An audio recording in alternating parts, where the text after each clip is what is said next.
Le 20 décembre, Jésus dit « Un des points qui fait sombrer votre orgueil dans l'erreur, un point qui avilit par-dessus tout précisément votre orgueil en vous donnant une origine que vous répudierez comme étant dégradante si vous étiez moins dévoyé, est celui de la théorie darwinienne.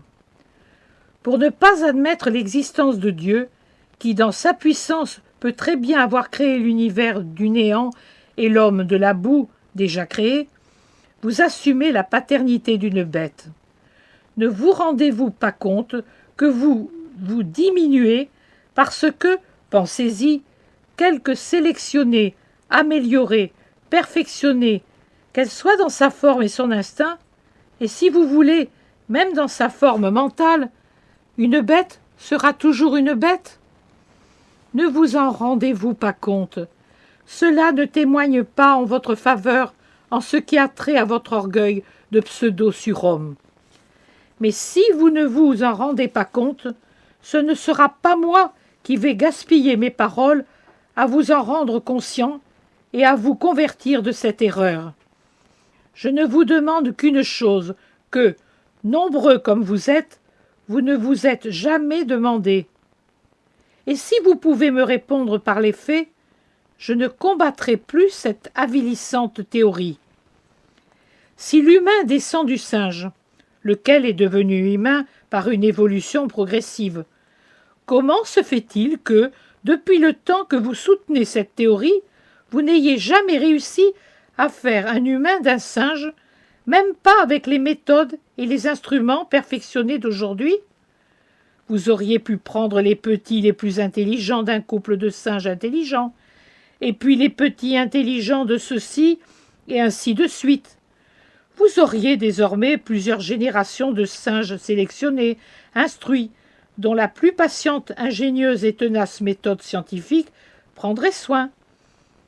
Mais ils ne seraient toujours que des singes.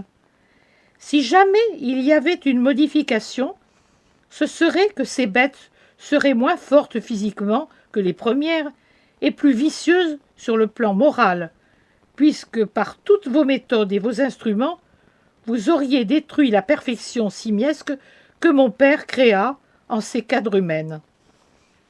Une autre question. Si l'humain est venu du singe, comment se fait-il que maintenant, même par des greffes et des croisements répugnants, l'humain ne redevienne pas singe?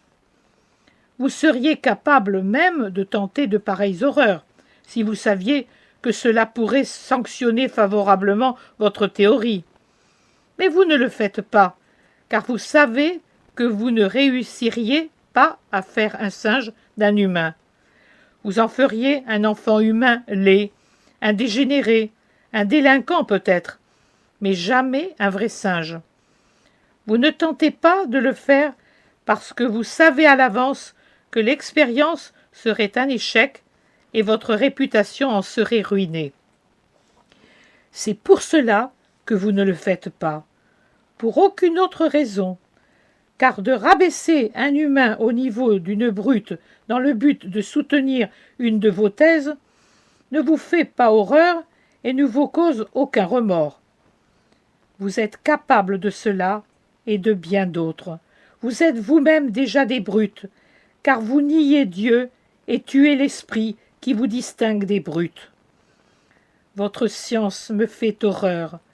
Vous avilissez l'intellect et comme des fous, vous ne vous en rendez même pas compte.